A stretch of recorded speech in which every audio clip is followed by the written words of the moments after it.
Leiramliba misakto ubada sordo asangba ma hontoi. Wai sangbagi sor ama. Aduga machinda tablap soladuna. Sana. Leiramliba misak ado mahaki thawai oiriba misak ado natlamdre. Mekiras maphamdudagi khonglei thuna laktuna makhada kumthare. Aduga reception dagi manakta changlaktuna taha special ward ki room number 9 da leiramba thoishna duga dum dhongkrage. Nupi ado ingak ngakna yengduna le. Mekiras taha angta haibiyo. Madi discharge tawkre. Mekiras wahaiduda kaiso hairamda mafamdudagi thoklei. Amaromda masado kharadi safare. Mabu thadokduna punsigi chatkre haibagi mahut anaba phaduna mayumda hankre haibasina kharadi safare. Hospital dagi thoklaktuna anido parking adomda lai. Mekiras wala ngangda domina gari da kakhatlaga hanagum mamit anido ushinduna famkre. Alex matawduda kitang kautak jai. Aduga taplapna. Sir, kadumda Sinthoygi manakta chalo. Alex wado hektabaga gari do start tawduna thawba hawkre. Mekiras WakhaL amada tawduna leire. Aibu mana ibu yam warau krasalane. Warau pamthoi. Sawfam thokte. Ai saude. Sauruba aina lali. Aigi maramgi mana kapani. Aidi pangdabani. Pangdaba. Mafamdadi pangdaba ole. Pendaba henmanbana masana masabo pangdabani haina hanjin haizare. Maral singdu masana yajakre. Maral pumnamak masana yajakre. Somda bimoti thoishna hoigi yumda lai. Rozarna pau tamakpadagi ma khanglabani. Machabulana laukibado mata singna pamde. Aduna machagi maramda wahi khara singdoke haiduna lakbane. Thoihen baget hangdokpagi makholduda thongnawdudagi kanano haini yenglakbane. Ahal oirap tawraba nupi ama changlakpaduda thoihen ba mapanda thoklei. Bimoti thoihen bada onsinduna taplapna. Ibungo yumsibu thoishna hoigi yumlo. Oh, mane. Kana. Maga khangnabani. Unaba yagadra. Ngakta ngaibiram. Ai pau pizarke. Tanjaduda sanahal thoklei. Sanahal di bimoti ubada ngakjanana. Kadumda lingbiruribano. Sida laklibani. Liblaga dum leir. Changbiro. Thoihen ba mapada tablapna. Kanano sibo. Najina thabak tawbadugi mapuni ne. Thoihen ba gyantare haibagum mangaktunam lei. Sanahalga bimoti gado puna changlaktuna thariba sofa duda famthai. Makhota pairakpa khawdo thoihen bada pire. Yarni. Lausilo. Upai leite. Thoihen ba pire iba khawdo lausile. Sanahalna. Yaman kredo inthogna. Icha sing chaza sanona tawbanida. Aidi thazagidre. Madam hoina yumdaga lakbase. Pau pirakte haiduna sauganuko. Hekta laklabani. Icha se unaning mandana. Sanahaldo mathwai nungaitana. Khangdreda. Kanapam leite. Yumda halase haina ningaito mandana. Yumda hala ibasini. Bimoti nungaitana haire. Phazanida. Phadabaga yaro. Sana kyanane. Ibemase tatana sonduna. Adumak leirabane. Madam hoida kari haina haijadoino. Khangdreda urise. Sanahal. Miyoi banine khoise. Mating pangnaba haibasi hongnasani. Masida ka hena khanjin ganuda. Sanahal khumlakte tumin lei. Bimoti wadu makhatare. Ado ibe magaw na bayaroidro. Ihe bhav ko irudre. Yani mathakta ikta kakhatse. Si haiduna anido mathakta kakhale. Thoishna ison sonna phamungda hiptuna leirame. Bimoti madu ubada khazik nungaitana yengduna le. Mahaki macha lamhenba asina migi macha asi asuk thina wahallaba khale. Bimoti changlaktuna tapna kawi. Bema. Thoishna kanano haina nakanda onthorakbane. Bimoti oirambaduda khazik machi lengai. Lengano. Yare. Imane soide sum phamgi si haiduna morado chingsinduna fami ichana bayade ko office ta hanagum amukara khigadabani nakhoi sarna ne nangbu yam solawi ichana hotnabi badagi thabak singse hanagum amuk hingat bangamli bani do thoishna taplapna madam ai ngam tawba mantreda ngamda laktabaga yaroi ko ichana ba phadaba yadabani thoishna bimoti gi wahaiduna mapukning do khangnung nungsi hankre kapning badu khajik phajinduna madam ai thabak to dokcharage kaidobagi doktoribano yade yade ichana pumnamak afaba oihalakbani ima hoigi maphamdadi icha se ishor gumbani ne thoishna bimoti de yengdana le adubo wahai amata de hairakte bimoti so wadu pakne he khodok pangamde mana wafam sing se hairuraga awa chaina pigadra haina khanbagini amukso khalibani adubo ma haidaba yade khanduna wado taplapna hodore aise nakhoigina phamda wa khara haigena lakbani madam haibiyo kaiwa famoirabano bimoti sanahal de yengduna sanahal wafam se nangsu ta haningi jena sanahal somora ama paiduna lae aduga bimoti gi mang oirap thaduna famthare kaiwano hektai biro bimoti thoishna da onsinduna ichagi maphamda awaba piningbagi haiba sunate isagi oja oithak thizabane haina su khanganuko wafam ama iran lana chatnaribase ai ngasidi sengdok palaklibani sanahal ngaklapna kai wafam oibirabano bimoti tablapna mekirasto aigi jani wahaidu da animak bimoti da ngakchana na yengi thoishna bidyana haikiba wafamdo tarai tarai leithokibani thazarudabani adubu bimoti gi wadu da anido ingak ngakna yengnaduna le bimoti kapningbadu khajik khangjiladuna ichado asumna tawkiba oikiba nate thodok amadagi mi hatpa ming thodok phangkibani aigi icha chamchamda leiba pamba ichani adubu thodok amadagi mabo sumna oyankibani sanahal ngakchanana mangla taibangla gyan tadre tawrisi sanahal wafam si hai haidana nakhoi sauganuko thoishna kapningle khonjel da haifet fazinduna mikiras kadai da lege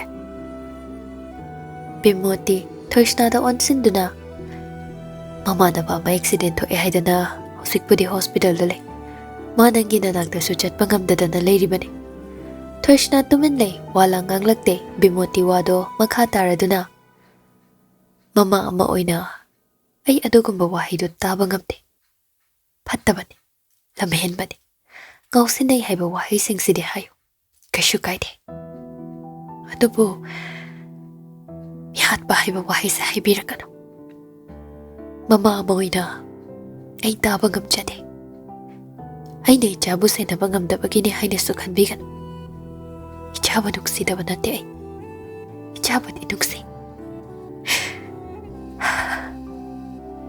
wahai se hairaga bimoti kable sanahal bimoti na fauri ba chaina do ma khange adubu machinna thokna wahi ama haibade ma sungamde thoishna bimoti gi mataududa nungai taba fauri aduga kapladuna haire hai babu me hatpa haiba wahi se mapamda haikidi mana phane amda phataba thabak tawrabasu ai mabude adu makhawba ngamde Kasiso, hojikso, ikup sida sukaude, ngamde, ngamsu ngamluye, ai mabu kauba sukam kamboye.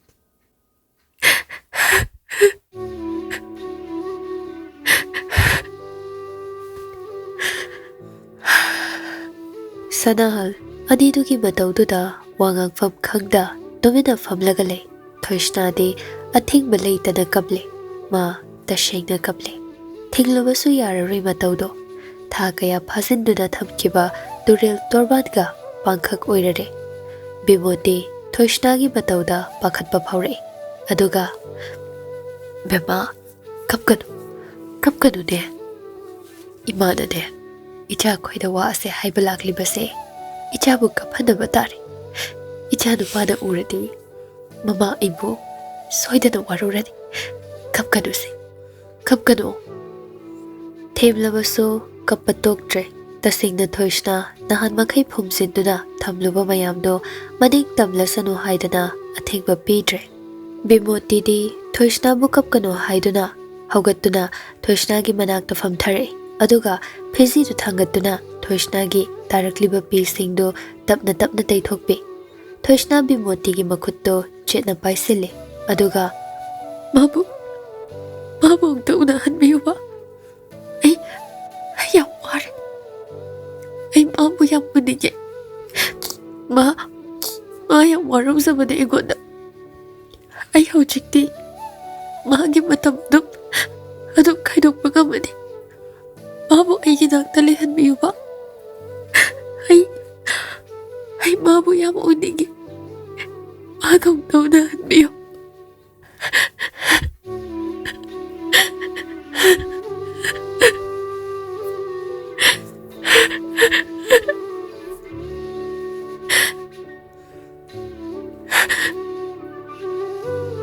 Bimoti thoishnagi mataudu ubada haifam tawfam khangdre. To odi bema nasadu chuktharadi. Waradi de nangbo. Se to ose. Thoishna bimoti na gangliba wadu matade makhudu jejet paisinduna adumak wa haire.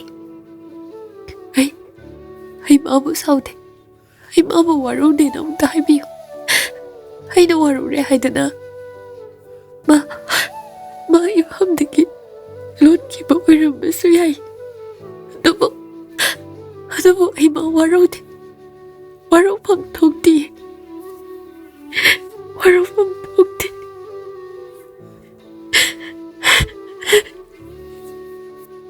Sanahal machagi mataudo yengba ngamdraduna famlambadagi tapna haugalakduna machagi manak oirap changlei. Aduga bema wararini nina sado. Se to one nangbo chokthabe henmalasu phate to se. Thoishna handamukti khumlaktre tumina leikre adubu pidi lepa leita khazai thakta adumak chentharakle. Mekiras na mafamda hairamba wahaising adu nauhauna na tarakpagum taurare. Sana nang naibu madam amada shungshoy shoydana warugani. Matang amalakani. Matamduda nang aibu magbiyu ko. Nafamda haigadaba wayam layrida. Arotba wasa yam layri. Hairage kanmane. Adubu ngamde. Ay ngamde. Nang nainagtagi lapna chatkigadra kanbada. Ay nafamda wa haiba ngamde. Hojiktagi hayaurage. Ay lali. Ay am lankre. Nafamda awa chayna amadi pirani. Masi pini khangna haina nangbu nungshiganu haibasu ngamdre. Lapthokbasu ngamdre. Karamba khongthang thangani haibasu khangdre. Mayamse loina tumoinaramlaga ay hojiktagi hanna haire. Ay lale sana. Thoishna mayamdu ningsinglaga kaple matam amada haikriba singdo sum ningsinglakpagum taurare. Ay am ware. Ay ginakta lauba. Ay buitonta tanamise kay gino. Ay saudre. Tasingna ay saudre. Saudre hay basi kamoy na nafamda uttoy no sukhangdre. Adubo ay utke. Nafamda ay utke. Ay ginakta lau. Ay bunan hadaw na tambiro. Ay bakadle. Ay nang bunhadog to na chanikti. Nagapot sigilay pinanigi. Ay ginagdalaw. Thoishna kapatokre tuminna manglaga famlaga laikre. Bimoti di mataududa nungaitabana pik thankre. Karinungki wafam se hairuba haiduna khale. Sanahal Bimoti da tablap onsinduna haire. Ibungodu kamdongna dumna onkribana. Bimoti Sanahalgi khonjilduda gyan taraktuna nakanda haifet onthore. Aduga tablapna ay haisage tada. Bimoti thoishnada haifet amuk yengle. Adubu thoishnadi machi lengda adubak tumina manglaga famlagale. Bimoti tablapna wadu makatare. Before the incident, imungdu koilang langi, mahi irang langi. Maraksida Bimotina khazik lang badu henjinjay. Taha inafidu induna Bimoti makhada kumthare. Machin chulepte adumak ngangle. Hai Tomba! Tombao! Tada brani sibo! Karai da legi wani! Tomba taha chenthораktuna maray tatli tawraduna. Ay sidalay sanay bema kay takpisige. Nangbu Aina haibadu loikrabo. Loikre. Pare. Adudine ingthizana toko. Soihanba yade. Ichado chahi ahumgi matungda laktoribani. Wahai se hairamlaga Bimoti do living room da changlai. Mairaba laptop tumangda thamduna thabak tawduna leibani. Bimoti taha mapuroibagi manakta changlaktuna. Sanakya pungsi thengi loisindribo.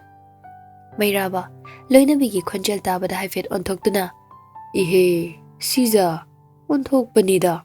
Pungsi onthokna ngalliwani. Ngandre mi Sanakya ngasi numitsida thabakse tawhodradi yadrabo. Hai karino haiwani. Asok yamna isau langlisibo. Ha yamna ngalli haiwani ne. Pare aina haisaba wadine sungta thabiroi karimte hek haijararoi. Driver gane kok hek chachrage. Wahai se hairamlaga Bimoti do roomdudagi sauri thokre. Mairabadi mataududa ngaklap yengduna leirame. Tanjaduda Monica mathaktagi chenthare. Nakan yet oi mangda kailei haiba yengda chentharaklibane. Tanjaduda Tomba makhutta tray puduna glassing du puthorakpaga mapa hek chanare. Monica do chentharakpada break phaba nanghodraba male. Mangda leiriba Tomba da thingjinduna ani do punna tusinbine. Tomba makhutagi tray do leimaida takre. Floor do glass na ichai khaire. Monica khoningduna nanduna hogale. Ka Tomba kaino ai laidu udrabo. Tomba Monica de yengduna uhaudre ibema. Onthok nasu khatkhreda ko. Ha kada ningsinglake. Asuk yamna khatlisibo. Monica Tombada pairap yengduna. Hera apsara ama mathaktagi chentharakwabu udradi ka Tomba nang mitto onthok usilo. Tanjaduda Bimoti makhol ama takhibaduda taha thoklakpani.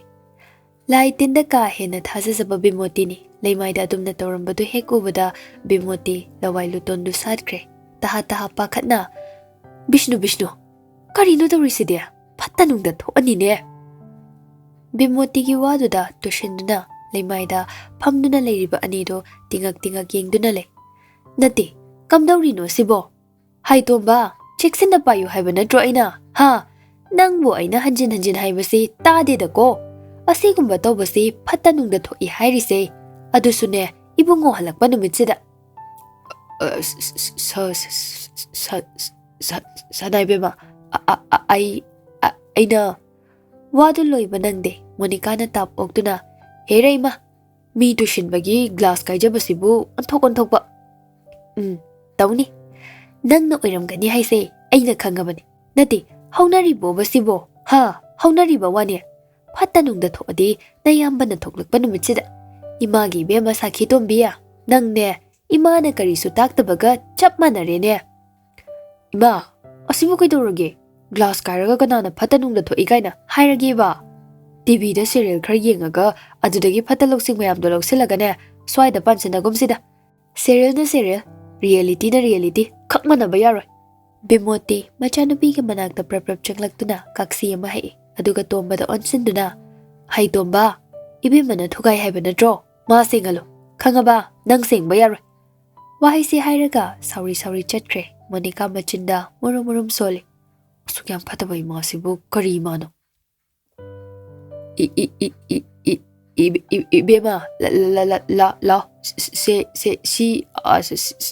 세ngo la Monica tomba haifet yengle nungshi khidreda ka tomba si haiduna sumchit thambarom da changduna sumsittu puduna thokle aduga makhutto veshin da hamto oga mapana leiriba room adom da lai mairabana thabak kana tawri bimoti na mapuribada suklap yengduna le aduba mairabadi ude tawriba thabaktuda mai pukning lupkhibana karishu ude Monica mapagi manak changlaktuna babo Sani na yingsilena mairaba machagi waduda ngaklapna kariya Sani ba hoimi Sani mairaba machanupida haifet yengle Monica mapada ingit tawribani yengo haibagi mawongda mairaba su kaino haiduna yengbada bimoti gi mityengdu ubada khanghaudana hauna nokthore bimoti saurap machada yenglaga aise Sani ni ne ha Sani aina nang pogliba khanglabra saubra kaino khoi ma se ai sakhi to biya nachindu yam ganu ko ngasi ne soiroi he kaino yam sawina babo noi heroine gi achaput kam ta lebi drobo su kam sauri se bimoti famlam badai fu khogalai aduga machanupi gi manakta chensile Monica mamana changlakpadu ubada mamai fatle thoklaga hotna chenkre ani dugi mataudo mairabadadi tasengna wai chinba thabak tofam khangdaba haibadu oire saurap tawna thabak ngakdang tawbasida asuk jayanarisibu kaigino ha karigino ba ngasaina loiba yaraba thabakni noina sum swaida chabeng nganglaga leiraga thabak singsi kamai loisindawrige Bimotina Sanakya office room da famlaga thabak singse tobiyu yadro mitin phamsida phamlagane thabak toba yadrena wakat pirisibu kaigino ha nokchaningi ko wahaisi hairamlaga fet tawduna thokre mairaba aranba ta hore matangduda ma wa makhata khidre tomina lei thabak tu makha taw thage tawbani adubu yadre makokda changu haiba mapana gangnariba saknariba mayamduna thabak tu nena tana tawba yadre mairaba oiraroi khangladuna laptop tu khumjilamlaga room dagi thokle bimoti ga machanupi gana ngangnaramado mayoknana thengnarure sauri mairaba ani duda khonjil kalap laure nungtigini sum khanariba ngangnariba dubu namai doi kaijaro lekai mapali haibasi khangrane hinoibo bimoti mapuribagi khonjil duda haifet yengthore aduga aima thabak loibirabo makhoi sanakya mairaba bimoti gi khukaududa khoidau thethkre makhwang metlaga mit anido shuklap yengle siza nang ngasi aigi khutaloini angang mamang sida ko yam hawrakano phugi hairiro sanakya phuningira ba ise kaide phuo se phuwa ba asi haiduna mairaba gi manak changsile mataududa hena saugale hutlaiduna Lining thogi ka ama leiribaduda changlaga chaisang ama paiduna thogle bimote sabtraduda pakhatna kaino da sanakya kari rasino RK ni haibada onthokna supak jakhre da ko hai phu haibadai ne ha phugi ai phugi law thoglo is ngambire da ko leisari ngai da namuk toiba nungshi phuroi nangbu nungai na thamni amuk toiba kari no haujikna phugi law haunari ba basibo Wase, onthokna sungang kreda. Lichai sina santhara haibro. Ha. Ho na tawduda haibagi wani. Hainingdana haibaga nate. Na tawduda haibane. Monica na kandagi. Ish, hanu thangsida. Romance ti. Ui do tare ne. Bimoti machada onsinduna. Hai, nang masutumin layo. Nang na ne, na chinkan man badagi thoklay bangagdani. Ima ibe manung sibi. Gamida ko aingonda thok onsile bimoti na wangange haina tawbodu uraduna mairaba na fat marak thatlaga yare wa makhata narkanu ko tasing na aina ne nabani shoiroi ngasi hai punga matar law nang yam ngai ngam dadai law airport da ngai raga leirusi nungsa da phauge banang